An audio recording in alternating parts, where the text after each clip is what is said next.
The data is very clear. The lack of communication in the office from leaders to employees is one of the biggest frustrations in the American workplace. And I don't think that's a surprise to you all. And you're monitoring this, of course, in our building all the time. And you say something like that, and I almost want to say, duh, as soon as I say it. But the fact of the matter is, it's still a massive problem. So that begs the question, why is communication so important in the workplace? I think we overcomplicate communication. I think we make it some big scary thing, but at the end of the day, we're just having a conversation. Right. Especially, as leaders, we're too busy working in the business, but if we just stop and do the small thing, like saying hi to someone, having a one-on-one with each of your team members, it doesn't have to be as complicated as we make it. One of the things I think about when we look at that question, why is it so important? And I think it's because people need to know where they stand. And you really ratchet that up when you start talking about my leader. You start thinking about, am I going to get to stay around? Am I going to get a raise? And if leaders don't answer that question, I'm automatically frustrated at them, and they may not even know. I think it's really answering the question, am I valued? Am I contributing? That's good, yeah. That's really true. Yeah. Everything that you do, every interaction that you have with your team, it's communication, and they want it to be clear. You mentioned one-on-ones earlier, and it's so key, the one-on-ones that you're having with your team, and it starts from day one. Listening, knowing when to sit back and allow them to talk, and also just a simple, how are you doing? The communication is so important because we both want to win. We both want to know we're on the same page. We want to make sure we understand each other. Yeah. And when we fail to do that, one of us is left disappointed or frustrated. And so you want to make sure that you have that communication set correctly. Yeah, I think that's so true. The idea is can you clearly get across what it is that you need to get across? You talked a little bit just a moment ago about a nonverbal type of communication. Let's look at that. So we look at verbal, nonverbal. We're talking about written. We're talking about visual. How have you all in your HR experience seen those 4 different types of communication done effectively in the workplace so that everybody is on the same page, and at least whether we agree or we don't agree with what's going on, I at least know what's happening? So one of the things from an HR perspective is if it's not written down, it never happened. And so we ask leaders to write things down, right? You have a hard conversation with a team member, you want to write it down, or you want to ask them to write it down, right? If you have a team member that's lacking self-awareness, instead of being upset that that person's lacking self-awareness, if you just finished a conversation with them, say, hey, can you do me a favor? Can you write me an email back that summarizes what we just said? And make sure that there's alignment, right? Message delivered was message received. Likewise, we ask leaders to document. That is, in written communication, one of the biggest assumptions that we make, leaders, and I'll include myself, is that the other person knows the context of this conversation. And so we fail to put enough detail, right? We just assume that people know. We don't start by telling a story of, hey, this has been going on for this amount of time, and thus today was the day we addressed it. I had other conversations that were verbal, and today we're having a more serious conversation. So in written communication, it's important to pretend you weren't in the room, you were not in this conversation, you know nothing. If you pick up that piece of paper, will it tell the story of what took place? Yeah. I love that. It's something we're really intentional with around here at Ramsey. We spend a lot of money and time on communication. So let's talk about visual communication. So we do staff meeting once a week. We want to create that environment of communication. Obviously, we have an event center now, but that hasn't always been the case. I mean, I remember sticky charts all over the walls with our mission statement and our core values, but being intentional with visual communication just really helps with that environment, so the right hand knows what the left hand is doing. You all know this. It takes 7 times, this is according to data, 7 times for adults to get something in their head. There's a big piece for managers and leaders to understand. It's not how eloquent you say it, it's how consistently you say it. And I've got 3 teenagers at home right now, so I feel like I'm sick of me saying Chief repeating the officer. same, Yeah. oh Yes. my gosh. Chief Yep. repeating And officer. I mean, to the point where I just, it's like I have to decide, am I going to keep saying it? Because I'm at the point now where it's like life is going to teach you, but we laugh about that. We laugh because it's true and all of us have examples of it, right?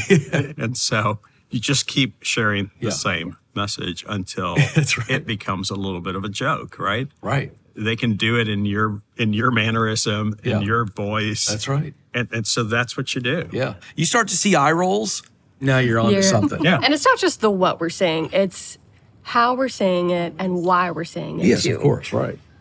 Listen to understand, speak to serve.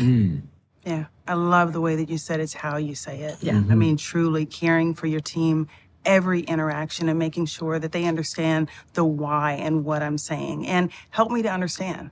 Oftentimes when I'm talking to someone, hey, help me to understand why, or hey, today's going to be a difficult conversation.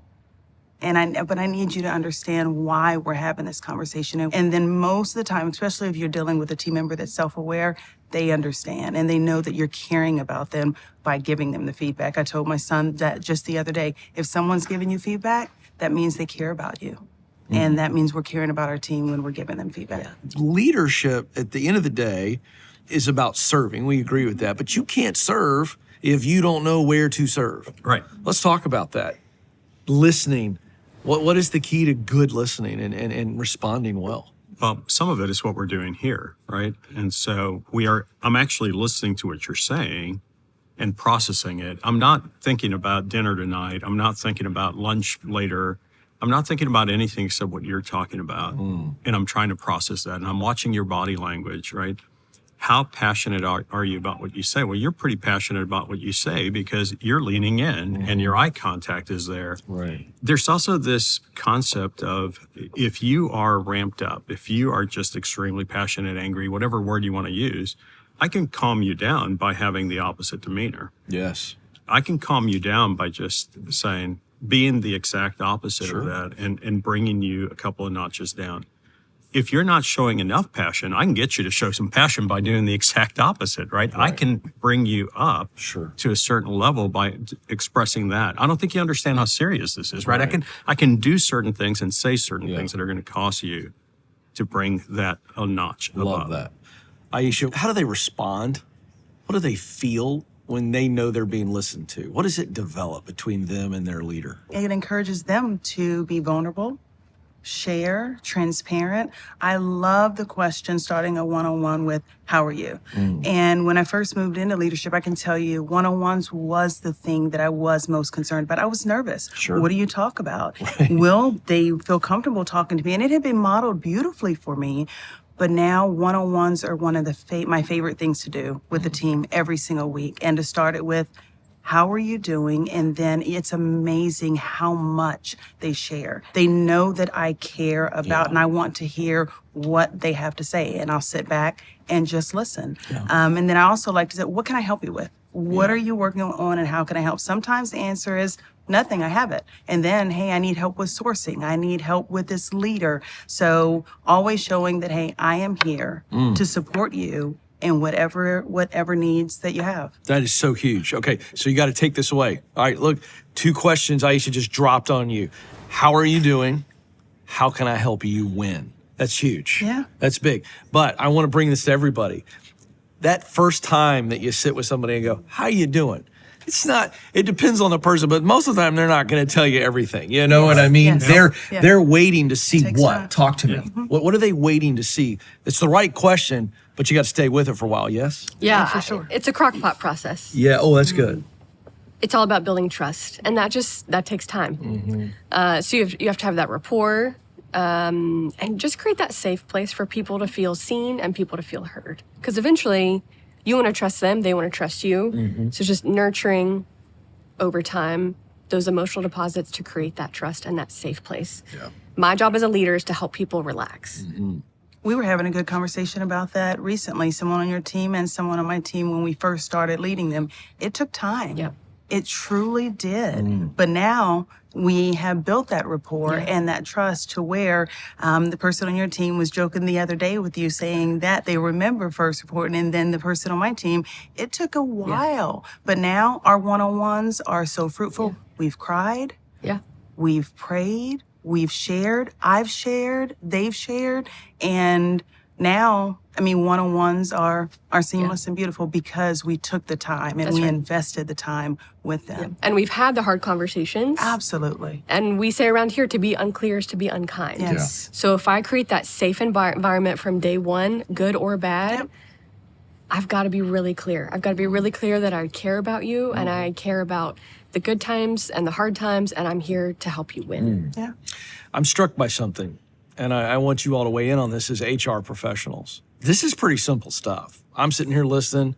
I address this kind of stuff all the time in my daily work. This is not close to rocket science, but the data says it's still a massive problem in the workplace. And that says to me that this is actually hard. Why do you think this is so hard for leaders to actually implement a very simple process? I think we focus a lot on hard skills, but the soft skills are just as important, especially in a digital age. We have to be really intentional with communication because we live in such a technological world.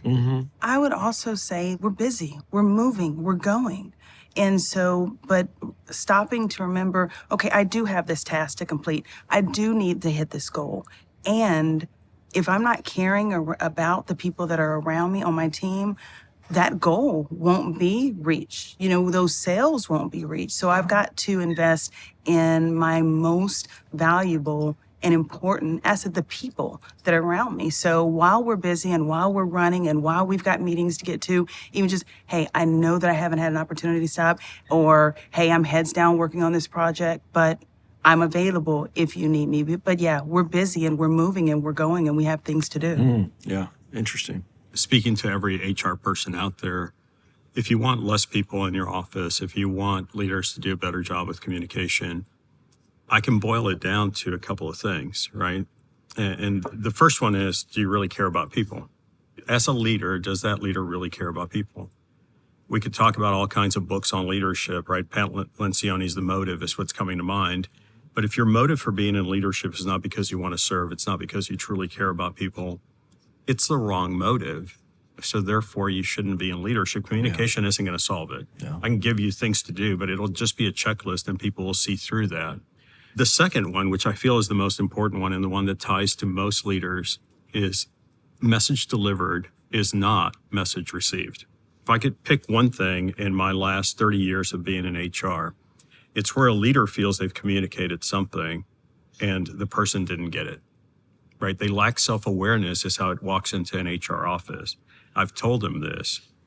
They'll walk in and share information with me and I'll say, if I bring the team member in and they sit in this conversation, did you say it that candidly, right? Do they know how you feel about them today? And there's all kinds of ways to do that, but it goes back to, do you really care about that person, right? And if you do, then you owe them. To be unclear is to be unkind. If you care about them, then you're going to say, on a scale of 1 to 5, with 5 being you're about to be let go, and 1 being you're doing amazing, this conversation, what level is it?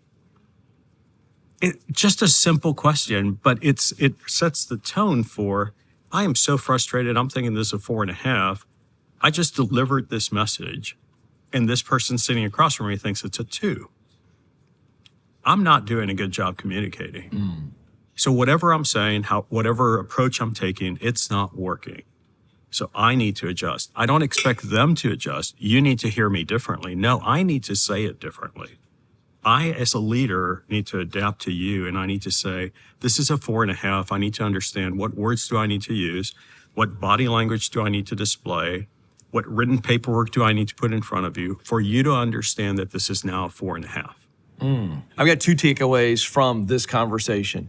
People need to know that you care.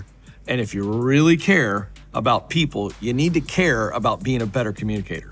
It's not enough to just care for people. You got to go, all right, then this is my number 1 tool to show people how much I care. So we want you to go to smartdollar.com. There's a ton of great resources to help you continue growing in your leadership role. Thanks for hanging out with us.